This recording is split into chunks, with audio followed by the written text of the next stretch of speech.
Nesse vídeo, nós vamos mostrar uma implementação de uma Multilayer Perception, que seria a base do que é pedido no trabalho 2 do nosso curso.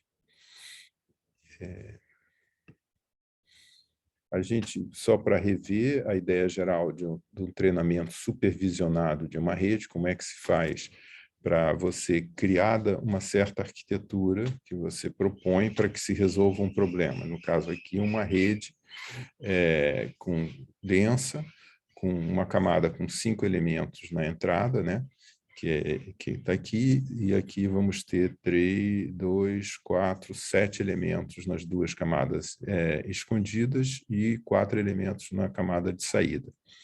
Então, você alimenta a rede você tem dados rotulados, quer dizer, você tem valores de X que você sabe a resposta que a rede devia dar, você processa esses valores dentro da rede, fazendo o processo de forward, que nós vamos explicar daqui a pouco, chega aos valores previstos, né, que você faz a previsão disso, compara com o valor que seria o valor correto, e com isso você encontra o erro, ou como também se diz, a perda, a loss, né?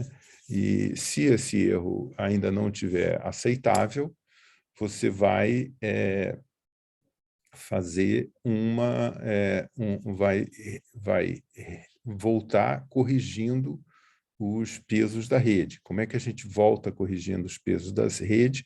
Usando o método de gradiente descendente, ou seja, você quer calcular o quanto cada um dos parâmetros da rede mexe com o erro, aumenta o erro, e andar um pouquinho na direção contrária com esse parâmetro, como a gente viu na apresentação de gradiente descendente. Então, quando você já está na última camada da rede, você calcula o gradiente do erro em relação a essas variáveis da última camada e depois propaga para dentro. Por que propaga para dentro? Porque a gente tem aqui um processo de funções implícitas, né?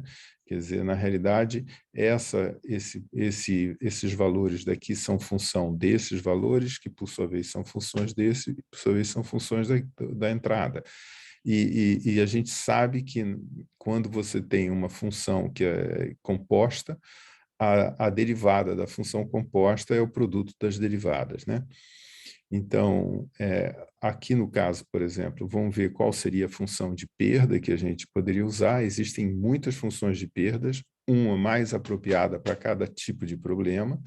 No caso aqui, nesse primeiro exemplo, nós vamos usar a mais simples de todas, que seria a média dos erros quadráticos, que seria essa expressão aqui, comparando valor escalar a escalar aqui com o seu valor esperado ao quadrado e fazendo uma média. Tá?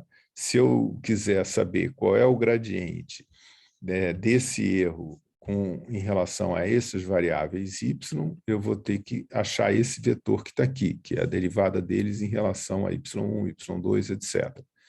Tá?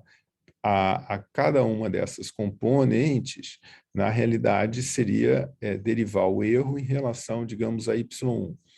Aí eu tenho um somatório onde o y1 só aparece, digamos, no primeiro termo. Então, os outros eles vão ser iguais a zero.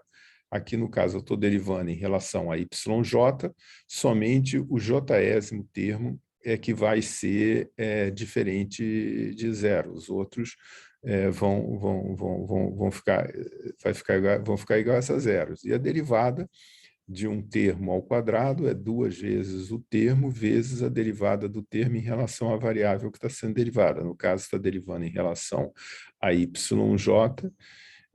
derivada de yj em relação a yj é 1. Então, daria essa forma. Tá?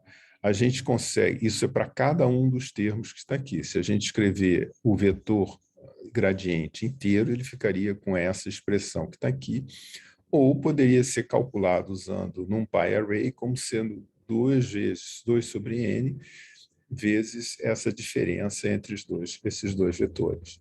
Isso seria a indicação do gradiente dessa função. Tá? Aqui está uma implementação dessa função de perda de mínimos quadrados. tá? Note que ela toda é feita com base usando diretamente o NumPy Array, quer dizer, não convém a gente colocar todas essas funções, elas têm implementações vetoriais, que são muito mais eficientes do que você sair fazendo fora e dentro. Então, é muito importante, por questões de tempo, usar isso. Tá? Essa aqui só são as duas formas que a gente já tinha visto para essas funções que seriam de mínimos quadrados. Tá? Bom, aqui está a regra da cadeia, que nós já mencionamos, e agora nós tínhamos já decidido no vídeo anterior que cada camada de perceptron, na realidade, a gente ia implementar como duas camadas. Uma que é a camada que faz a soma, que é a combinação linear afim, e a outra que simplesmente pega cada vetor de entrada, passa pela função de ativação e retorna, porque isso ficaria mais fácil de implementar, como a gente vai fazer hoje. A implementação em si, a gente vai usar um pouco de orientação a objetos, então vamos criar uma classe chamada layer, que seria chamada camada, e essa aqui é uma classe abstrata, que tem dois métodos importantes, um que é o forward e o outro que é o backward. Forward, ele pega o input X e produz o output Y. E o backward, ele vai pegar o o gradiente do erro em relação à variável de saída da rede, vai calcular ele em relação à entrada da rede. E vai também atualizar os parâmetros internos da rede, se houver, dentro do método de gradiente descendente, como a gente fez naquele videozinho de gradiente descendente. Então, uma camada inteiramente conecta seria uma outra classe, uma subclasse dessa classe layer, que eu chamei de FC layer, tá? Que teria como entrada, na criação, a gente daria o tamanho que seria um número de neurônios de input, um número de neurônios de output, quer dizer, seria aqui o que a gente chamou de N por M, M por N, né? E aqui eu inicializaria os pesos e os bias dessa camada. A gente não tem como saber qual o melhor peso. Como bias, a gente usa uma função randômica, que no caso NP Random Brand, ela produz números de 0 a 1, eu estou multiplicando por 2 e subtraindo 1 para produzir números de menos 1 a 1. Eu não precisaria fazer essa coisa, cada um acha que às vezes essa inicialização pode ou não acelerar a convergência. Tá?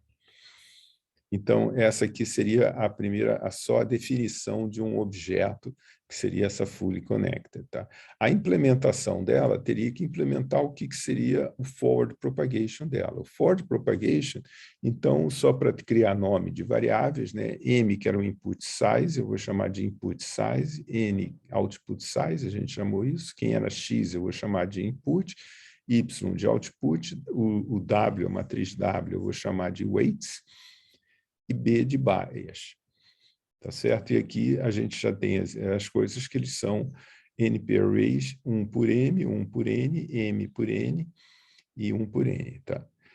A implementação é bem simples, a gente copia o input numa variável interna da camada, nós vamos ver que nós vamos precisar desse valor no backpropagation, então é preciso salvar a cada passada pela camada o valor com que ela mandou o sinal para frente, porque na volta eu vou precisar dele para calcular o gradiente. E eu vou também usar aqui, então, que a saída é simplesmente o NP-dot do input vezes o weight. Aqui no caso, quer dizer, como essa função forward, o weight já está dentro da classe, então eu tenho que usar as variáveis internas de weight mais bias e retornar o output. Não tem nada assim de estranho aqui. Aqui são as funções de ativação que a gente já tinha visto no vídeo anterior. A tangente hiperbólica, a sigmoide, a relu, e aqui tem as derivadas delas. Tá? Por que a gente precisa implementar escrever essas implementações? Porque eu tenho que ter ponteiros para essas funções. Porque se meu código conhece quem são, como chamar essas funções, E aqui está as funções, como a gente já tinha apresentado, aqui estão suas derivadas, né? Não tem nada assim muito especial aqui para comentar. Vamos comentar que a camada de ativação ela vai receber, na hora de ser criada, a função de ativação e a função de ativação e a derivada dela. Então, essas funções que estão aqui, elas são como variáveis dessa minha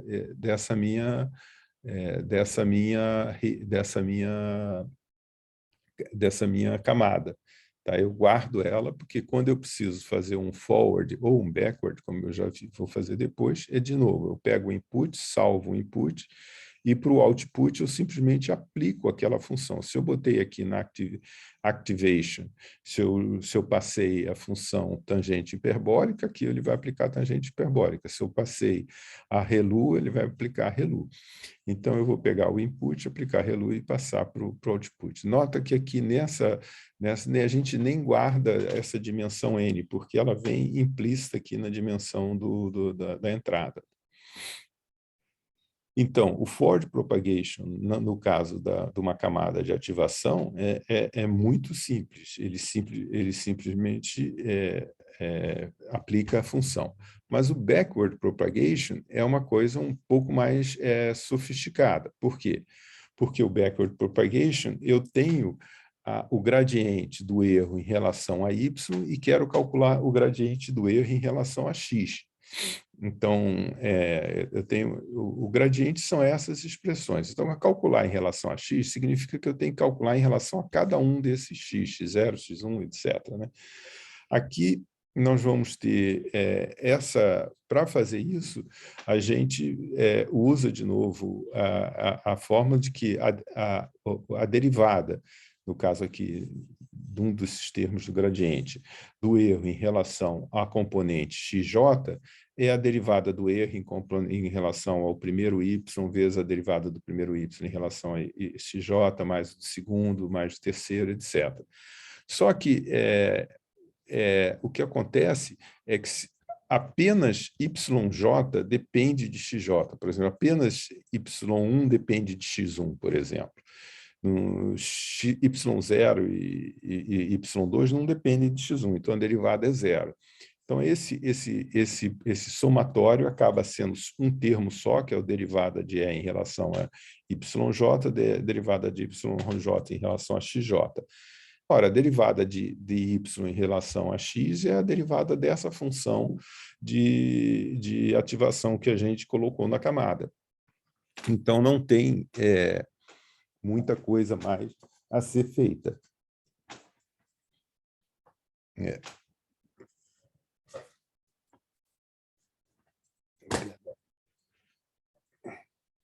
Então, não tem muita coisa mais a ser feita. Dá uma pausada aqui. Então, vamos ver aqui agora a próxima. Então, a implementação, o resto da implementação da camada de ativação está aqui. Aqui estava aquelas outras coisas que a gente já tinha feito.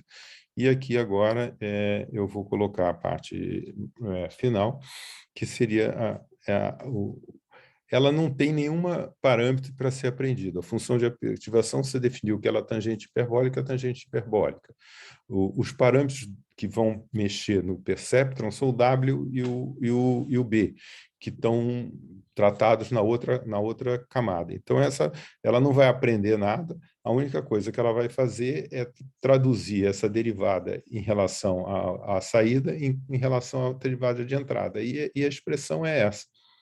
Isso aqui é um produto componente a componente do vetor, que seria o gradiente do atributo, vezes a função de ativação naquela posição da entrada. Isso é aí que entra por que a gente salvou aqui em cima o vetor de input, tá? Porque a gente precisou dele aqui na função para fazer o gradiente na volta, tá?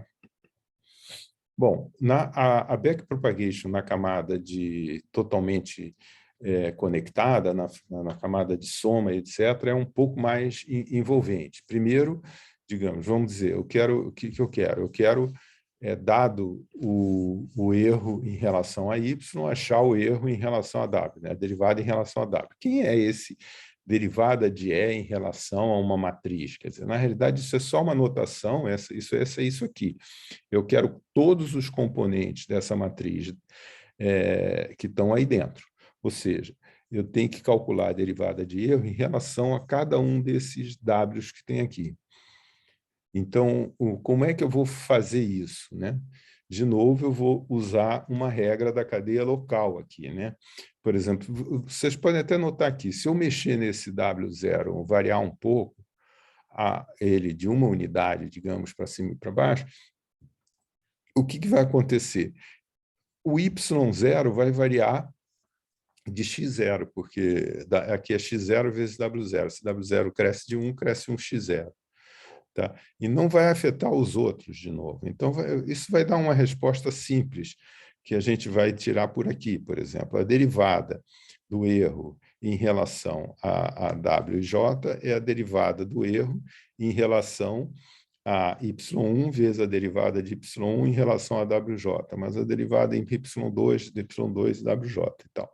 Só de novo aqui, W e J só afeta o J aqui, o YJ. E só afeta quando ele é multiplicado pelo XI. Então, na realidade, essa derivada aqui toda se torna SDE de YJ vezes XI. Então, se a gente olhar aqui, isso fica com essa cara que está aí. Essa cara pode ser escrita de uma forma mais simples para a implementação, como sendo um produto de um vetor linha, coluna, perdão, com um vetor linha, dando essa matriz que está aí. A NumPy Array, o np dot do x transposto vezes o gradiente de y em torno do output, vai dar essa resposta que está aqui. Tá? Agora, para o B é igualzinho, seria de fazer a derivada em relação a W, só que aqui, no caso, não tem o x é 1. Né? No caso, o B, o coeficiente é 1. Então, o que vai acontecer é que essa derivada vai correr exatamente da outra maneira, que em relação a BJ vai ser só igual a relação dE de YJ, vezes dyj dBJ. Só que dyj derivado por dBJ vai dar 1, porque é o coeficiente que está aqui. Tá? Então, o gradiente com relação ao B é igual ao gradiente de y. Ou seja, na realidade, esse gradiente não sofre. Quando o B muda, o B1 muda, por exemplo, de 1, o Y1 muda de 1. Quer dizer, e o erro vai ter a mesma taxa de variação que teria com a variação de Y, na realidade.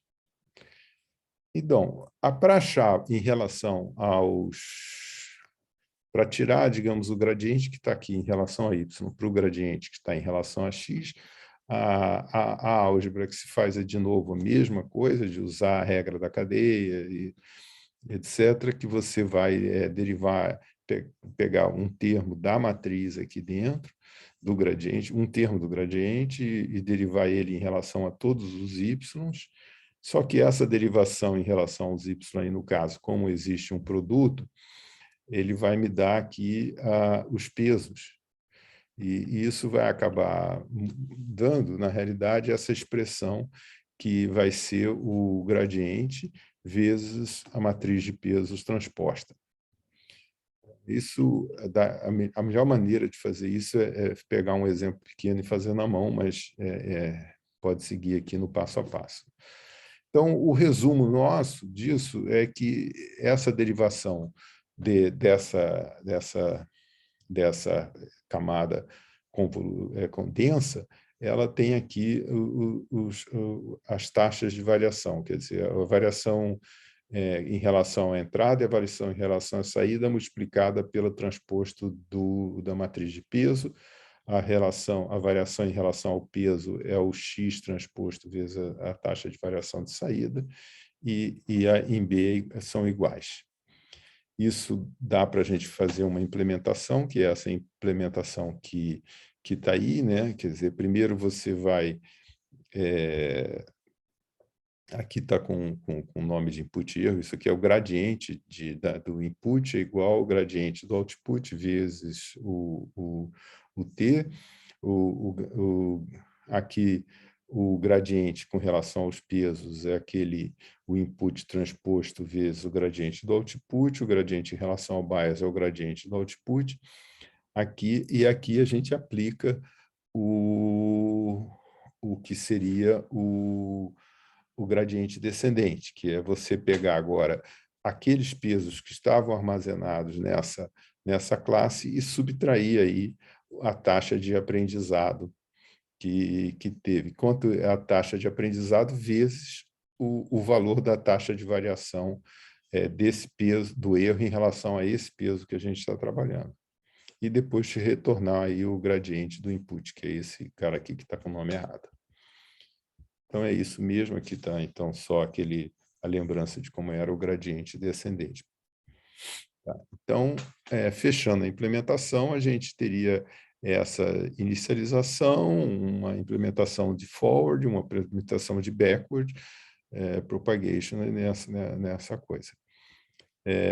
Aí eu vou ter que implementar uma outra última classe que eu vou precisar para fazer isso, que é a classe de uma rede neural. Está aí. A classe de uma rede neural, ela vai ter como elementos internos umas camadas, um conjunto de camadas, que no caso está vazio, e vou ter que ter a função de perda e a função de perda, a derivada da função de perda. Tá? Perdão. Então, eu posso criar uma network vazia e depois sair acrescentando camadas que eu já criei antes, tá? Que seriam objetos já criados, do append nessas layers.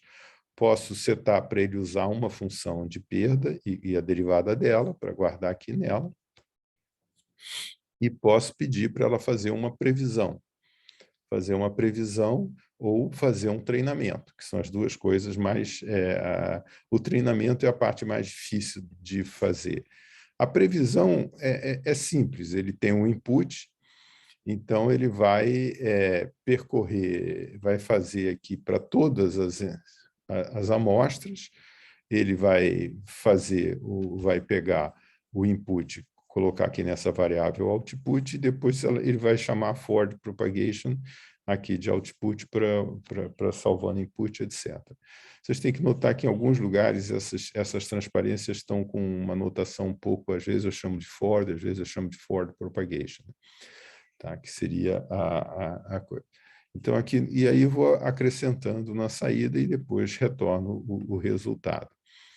Aqui, para fazer a função de ajuste, que é de treinamento à rede, é um pouco mais sofisticado. Primeiro eu pego o número de amostras, né? E a gente passa por todas as amostras várias vezes, muitas vezes. Isso que a gente chama de épocas, né? Epoch. Então, a gente vai rodar isso para cada época, e todas as épocas eu vou rodar em todas as amostras, tá? Eu vou fazer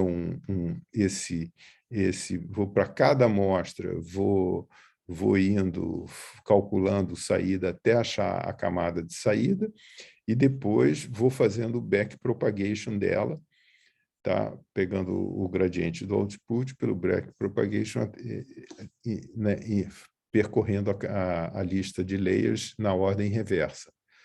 Tá? Então, esse é o treinamento. Aqui eu posso calcular o erro aqui só para guardar, né? O erro, porque eu vou calcular o erro somando de todas as amostras, depois eu vou guardando aqui, né? E vou imprimindo esse erro que está aqui na coisa. Então, ela espera-se que esse erro vá diminuindo à medida que o algoritmo de gradiente descendente vai funcionando. Então, era isso que eu queria apresentar hoje. Eu sei que é um pouco mais complexo esse assunto, mas só tem uma maneira de aprender, que é fazendo.